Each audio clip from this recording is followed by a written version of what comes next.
Introducing Dr. Fanny Reading, President of the National Council of Jewish Women of Australia.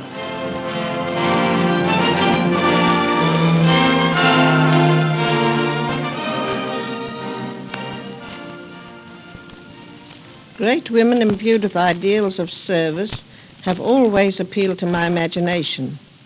Among them, two American women, Hannah Solomon and Henrietta Zold, especially stood out. Hannah Solomon organized the Jewish women of the United States in the many causes of our people, attending chiefly to the welfare of the immigrants who were flocking to America. Henrietta Zold, of immortal memory, had her eyes ever fixed on Eretz Yisrael and organized the American women Zionists to raise funds for the medical welfare of the people of the Holy Land. 25 years ago, I felt the great need of organized Jewish womanhood in Australia, who would play their part and take their place in the life of the community and in the life of the bigger community, the world. When Bella Pevsner came to Australia in 1923, she inspired me to plan an organization with a Zionist soul, and the National Council of Jewish Women was the outcome. Through our organization, we have given splendid service to our country and to our race.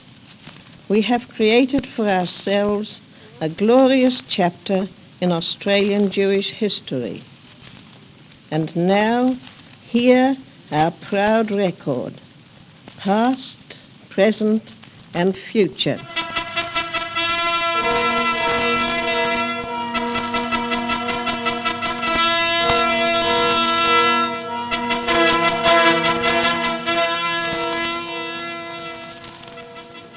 Past, present, and future.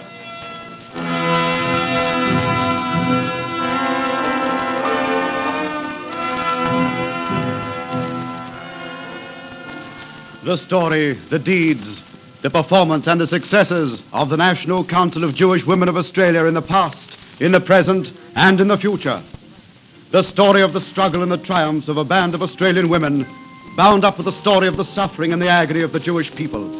A bright ray of light to illumine the dark events of the past decades and to shine out in the future as a beacon of goodwill.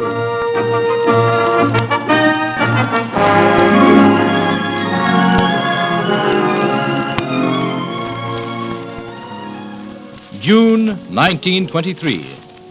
Australia received a visit from Madame Bella Pevsner, who delivered a series of brilliant and stirring addresses which aroused many Jewish women to a greater sense of responsibility for the great work carried on by their sisters in Palestine. Having heard the rousing appeal by Madame Pevsner, Dr. Fanny Reading felt that the Jewish women in Australia and New Zealand should unite as one large body and form a National Council of Jewish Women of Australasia. Dr. Reading started to work towards this end, calling a preliminary meeting of women on July the 8th of that year. On July the 15th, a second inaugural meeting was held, at which 25 women were present, and the objects of the movement were expounded. A provisional committee was formed, which decided to call itself the Council of Jewish Women. A little later, the first general meeting was held at the great synagogue chambers, at which 40 women were present. And so was launched what was destined to become one of the greatest forces for good in the Southern Hemisphere, the National Council of Jewish Women of Australia.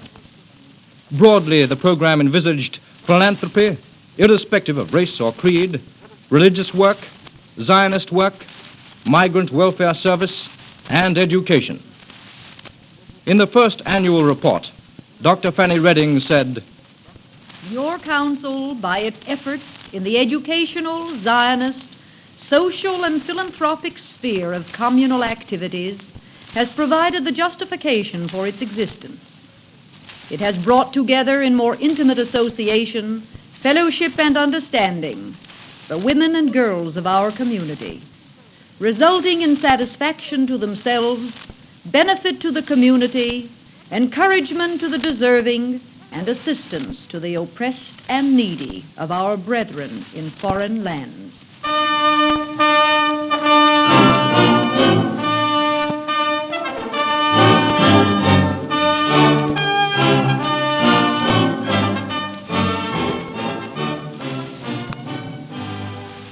so this great philanthropic organization was born, and, always under the guidance and driving power of its founder and president, Dr. Fanny Reading, continued to function in every sphere of social welfare.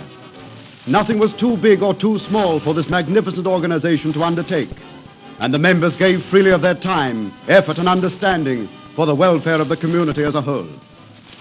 Time does not permit a full list of its multifarious activities, as we are dealing with the past briefly. Listen to the record over the passing years.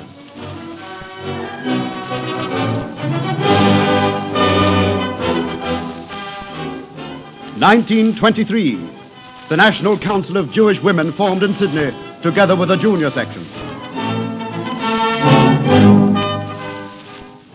1924, 377 members at the end of the first year.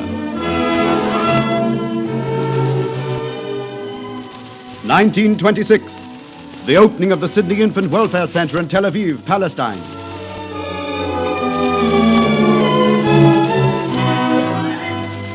1927, formation of the Brisbane Council of Jewish Women, and later, the same year, the formation of the Melbourne Council.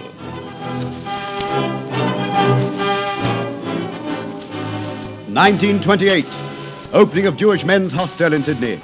In Brisbane, the opening of council rooms. In the same year, the Melbourne Council disbursed £455 and opened its own council rooms.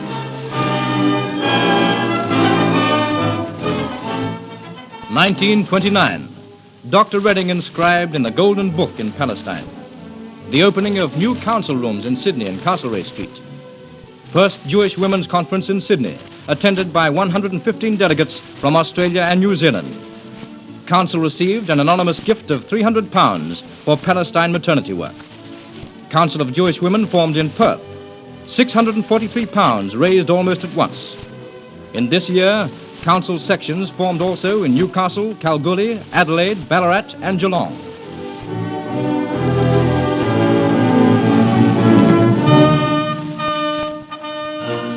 (1930), Melbourne Council forms an education committee to assist the United Hebrew Education Board.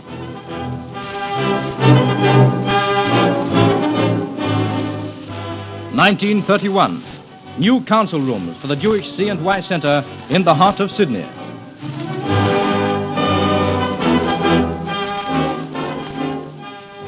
1932, the Hobart Council formed.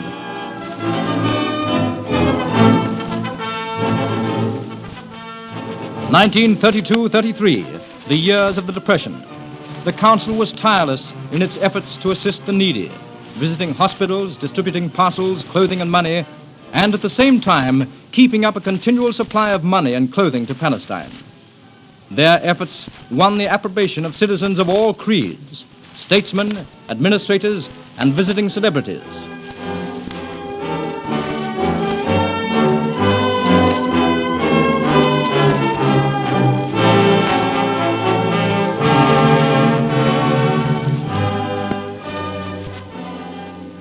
This is but a brief survey, a backward glance across the years. But during all that time, the National Council of Jewish Women was carrying out its task of philanthropy in accordance with the Jewish creed. Hundreds of settlers from the persecuted Jewish communities of Europe were being brought into Australia, and the migration section was working night and day for the welfare of those of our brethren who had come to seek a new life in a strange land.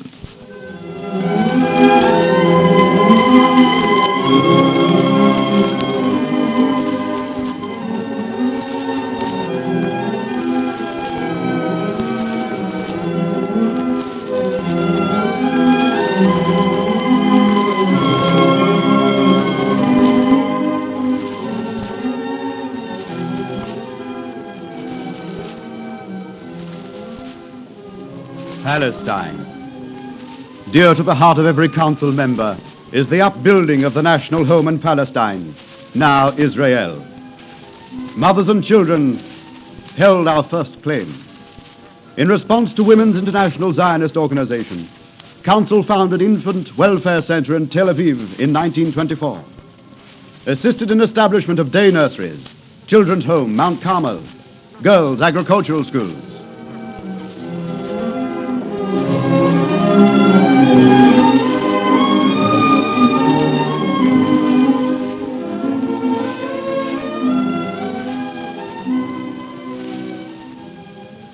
In response to Rose Slutskin's appeal for maternity aid, Council built maternity ward in the Hadassah Rothschild Hospital on Mount Scopus. Council fosters and supports maternity work of Ezra throughout Palestine by annual Mother's Day drive.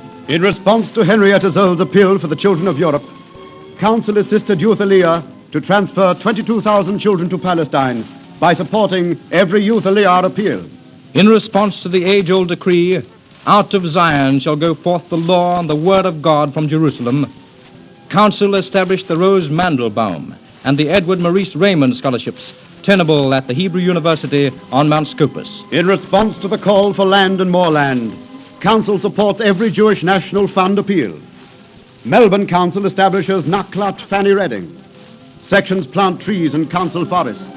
In response to the need for land development and colonization, Council has supported every Keren Hereside appeal with generous contributions.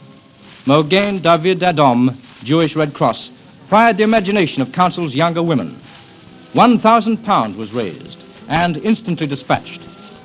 Today, Council acclaims the Jewish state of Israel. Council rallies to its support. Her gallant band of women reaffirm their faith in the ideals of Nordau, Herzl, Weizmann, creators of the Jewish state.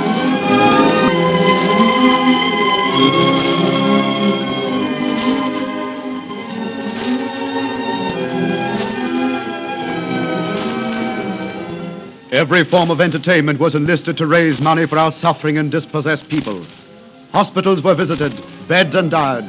Council educational work advanced. Fanny Breckler Scholarship established in Perth. Council Juniors of Australia founded Fanny Reading Scholarship at the Melbourne University in the Faculty of Semitics. Jewish Agency Scholarship established for study in Palestine in 1948. And so the tireless round of activities continued unceasingly. By this time, the Council of Jewish Women had grown into a worldwide philanthropic organization, spreading its ramifications into every section of the community. What had been launched at a small meeting, attended by 15 women, had grown into a mighty organization with branches throughout Australia, comprising thousands of women working tirelessly for every cause. So we come to the troubled peace. The future, what does it hold for the Jewish race? With no conflict of loyalties, the National Council of Jewish Women faces its double task: the building of the peace here at home, the building of its home in Israel in peace. Shalom uveracha.